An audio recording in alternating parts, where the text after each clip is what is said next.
How would you get somebody out of a cult? My name is Richard Turner. I'm a cult recovery therapist and cult psychology consultant. The most common call I get is from a friend or family member of someone who's got themselves caught up in a cult. I get calls like this every single week, and I have done probably for the last 5 years solid. The same stories over and over again.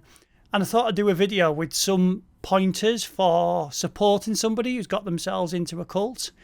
Now, sadly, and I say this on a phone to almost everybody who rings me, there isn't a magic wand you can wave to get somebody out. There isn't a set way to do it. Unfortunately, it relies a lot on them realising for themselves what they're involved in and seeing the group for what it really is. There is a danger you can accidentally become coercive or manipulate or forceful in trying to get them out and actually causing more harm.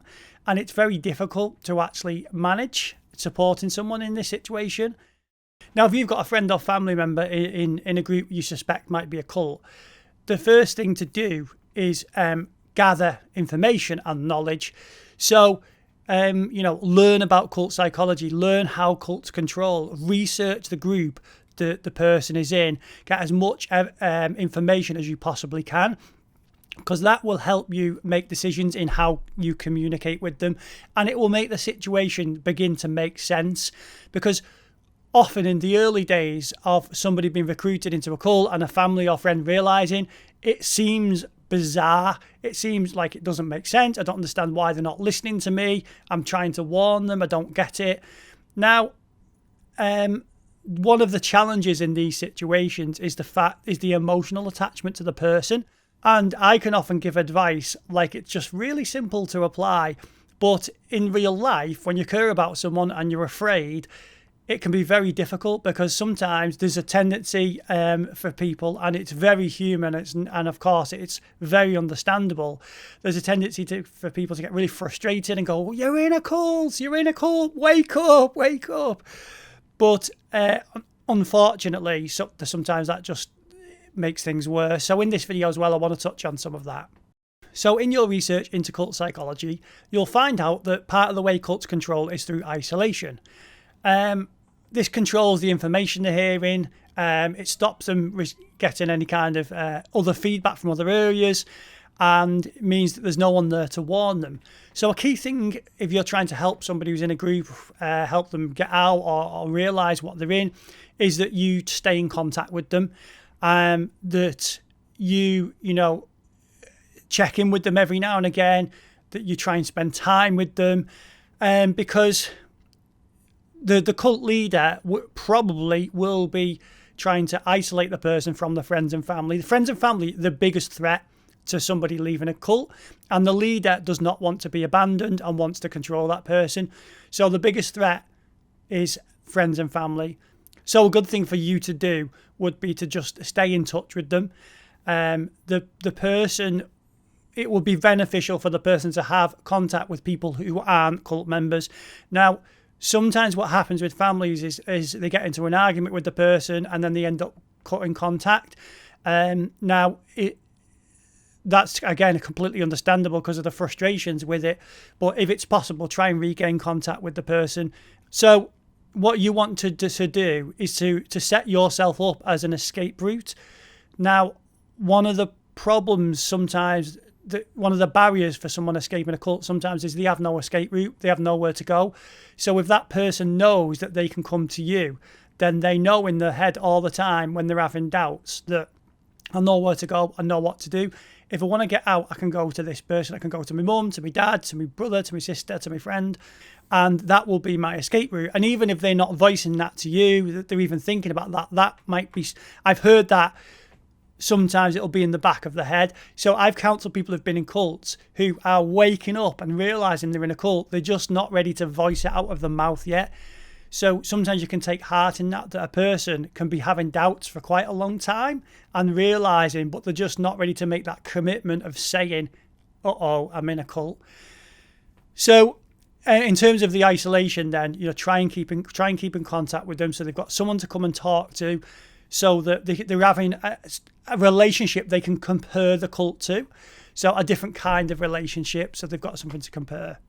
Additionally, with regards to the isolation part and cults isolating people, one of the ways that they isolate as well is in quite a practical way, in that they keep people so busy they can't think. So they'll have them working morning, afternoon and evening every single day. And if you're so busy, sometimes you can't think. You don't have the space to think and to realise what you're involved in.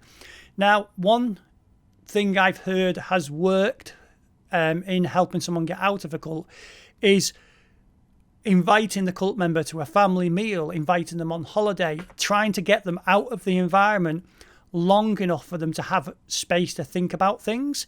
It's quite... I've heard a few times that people have realised they've been in cults if they've had to go into hospital for a period of time, or if they've been on holiday. Because while they've been on holiday, when they're removed from the environment, people think, they process, they think about what's going on in their life, they reassess their life. So if you can get to a place where you can say to the person who's in the cult, should we go on holiday? Should we go away for the weekend? Or even if you can get them, like I say, should we go out for a meal? If you can get them out of that environment, that will help. And if you can continue to do that, there's a good chance that might help them in the processing of what's actually happening to them. One more thing about cult psychology is the cult is a conditional environment. It's conditional love, conditional acceptance. So, they're accepted and praised if they do the right thing. They're often harshly punished or humiliated or criticised for doing the wrong thing. So in terms of your relationship with the person, and this can be quite challenging if you're upset and angry, please don't think I'm saying that this is always easy, but if you can offer that non-judgmental, unconditional acceptance to the person, that can be very powerful, because they will begin to feel safe around you if you can do that. And again, like I said earlier, they're more likely to come back to you. You provide an example of a different kind of relationship than the cult is offering. This kind of links with communication and how you communicate. The leader will be anticipating that the family will try and get the person out. So in terms of the cult members' understanding of their family relationships, the leader will be attacking that. They, don't be surprised if the cult member starts thinking badly of you, or that they start thinking that a life around you has been terrible, because the leader will attack that to try and kind of disempower you in that relationship, or to discredit you in that relationship.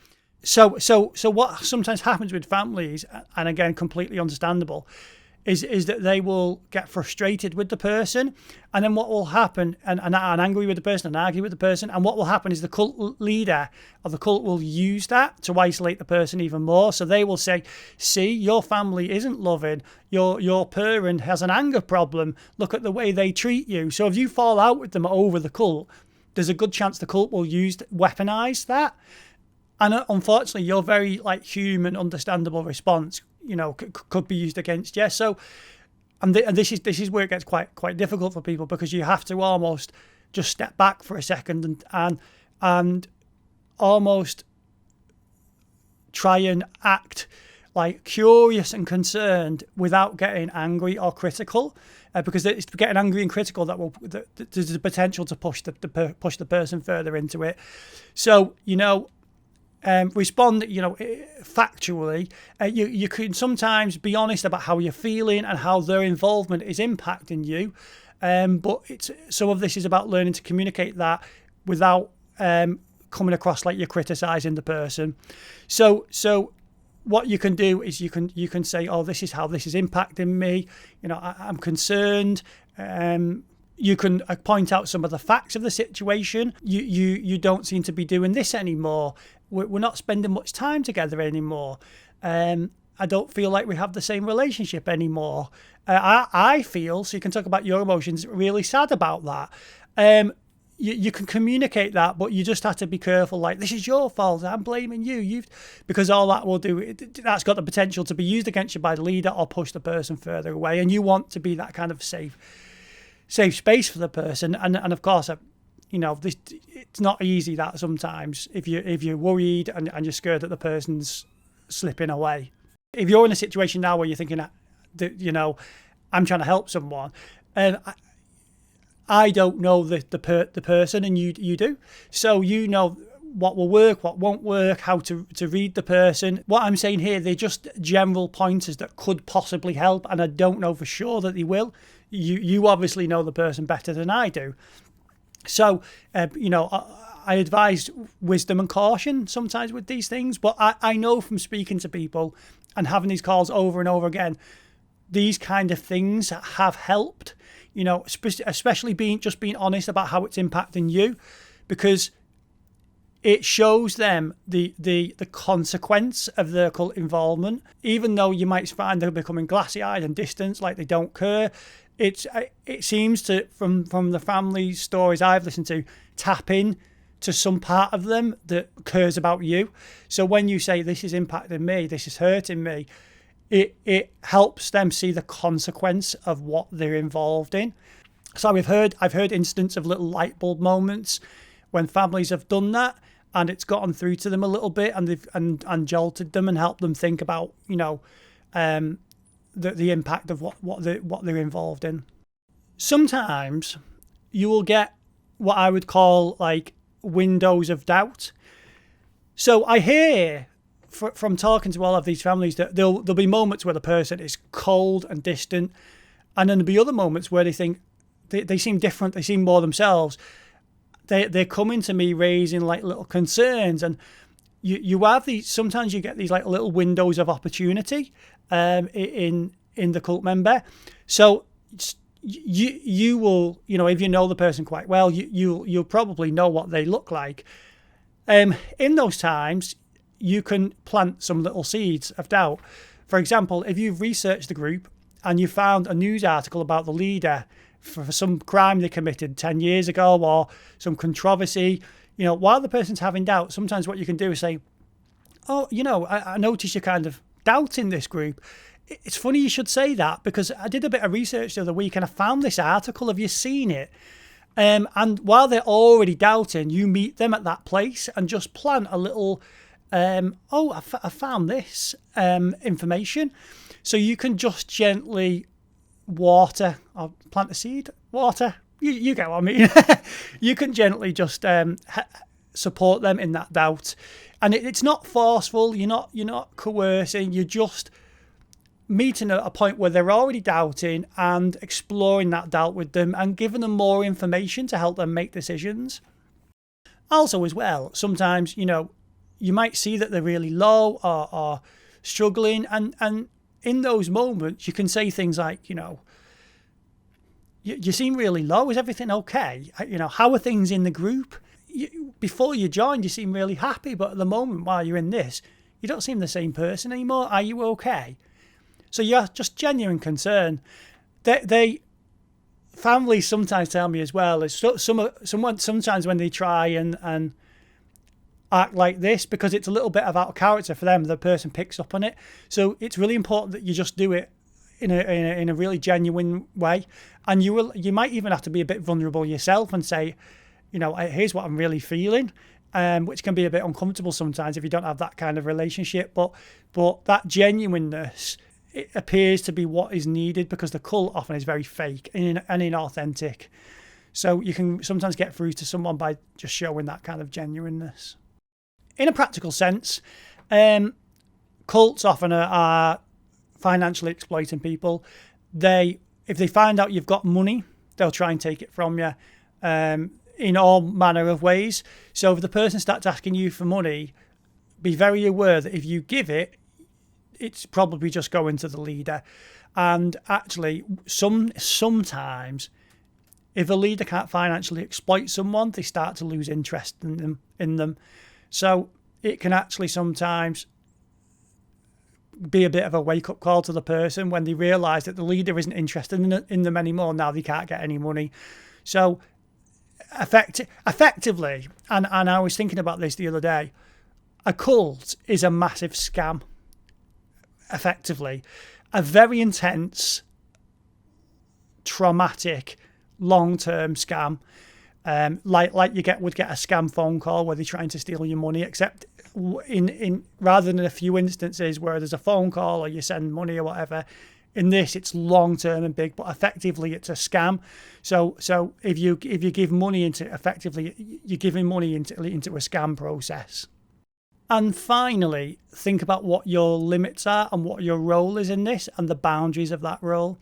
This is a bit different if it's your partner than if it's your child, because sometimes in romantic relationships there comes a time where you kind of cut ties and you think, I'm done here, it's time for me to move on. But I have never come across a parent who has said that. They're in it for the long haul.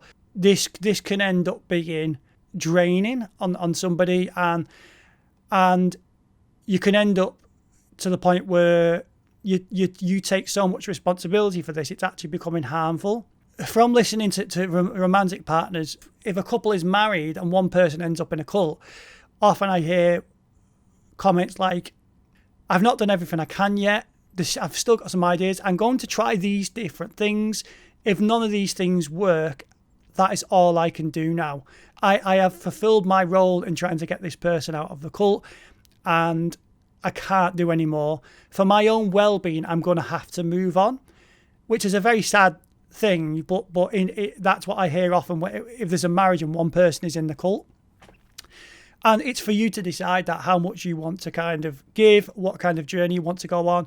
And of course, this is impacted if, for example, you've got younger children as well, and you've got other responsibilities, and is this overtaking the other responsibilities? So in this process, I think from speaking to people, lots of people have decisions to make on how much they're willing to give to try and get the person out. And is there a line where they kind of say, I can't do any more. For my own well-being, I have to step back. That it's for them to realise now. They have to go on this journey themselves, and I've done my bit. Now, if you're a parent, the emotional attachments are a bit different, and I've never come across a parent who has gotten to a place where they have decided to walk away for their own well-being, and unfortunately, I wish there was a, people just got out of cults overnight, but it tends to be a bit of a long journey trying to get someone out. There are exceptions, of course, there are exceptions, but it tends to be a bit of a journey. Unless someone's crossed some very severe lines, sometimes it's just about waiting, and that's all you can kind of do. And if they go missing, report them as a missing person and speak to the police, and anything that's very concerning in terms of criminal, you report that. Finally, just before we finish up, the last thing I want to mention is keeping a record of everything. All emails, phone calls, screenshots of text messages, addresses, phone numbers, all the research you've done. Keep a record, because it's important for a number of reasons. One, in case the person goes missing, in case you end up with the leader being in court and them needing evidence. And also, some people, when they get out of the cult, they just like to have a record of everything, to explore what they've been through, to examine their own feelings about it. If they want to write a book about it, or write educational resources, all of that stuff is very useful. From the group I was in, I had a letter which was quite important evidence, and I threw it away, and I regret it to this day. But the reason why I threw it away is because the group had messed with me head that much. I thought I was a really bad person, and I was ashamed, and I threw the evidence away because I thought it was part of my healing process. But in hindsight, it was quite an important piece of evidence that corroborated some of my story in the future when I spoke out about it. So I was always disappointed that I threw that away. It was originally just stored in the attic, out of sight. And I'm probably now thinking about it, should have just left it in the attic out of sight. But unfortunately, I threw it away, and I always regret that. So I often say to people, it's a good idea to keep the evidence unless you're absolutely sure it's the right to get rid of it. So there are some of the things I've learned for trying to support people get out of cults. This is a huge topic. There probably is more things you can do. I've spent some time just mind mapping some of these things from all the phone calls I've had over the last 5 years, and these are just some things that seem to be helpful. Remember, I don't know the person you're supporting, and some of these might not work as well. Always try and adapt and look at all of this information and anything you read in the context of your specific situation, because some of it might not be as helpful. You just have to be kind of careful how some of this is applied. In kind of summary, you want to offer unconditional acceptance, honesty, be genuine, activate their critical thinking, support them to think about what they're in, because the cult's trying to shut the critical thinking down. So help them think about it, try and get them out of the environment, and offer them a kind of escape route so that they know there's always someone to come to talk to, and there's always somewhere to run away to. So they have a way to get out. There you go. That's everything I could think of to make this video. There may be more. I may do another one in the future, but that's a bit of an overview of some of the things I've learned. So thank you very, very much for watching, guys. If you have any questions or things that you think I could do some other videos on, just let me know in the comments, and have a great week. Bye-bye.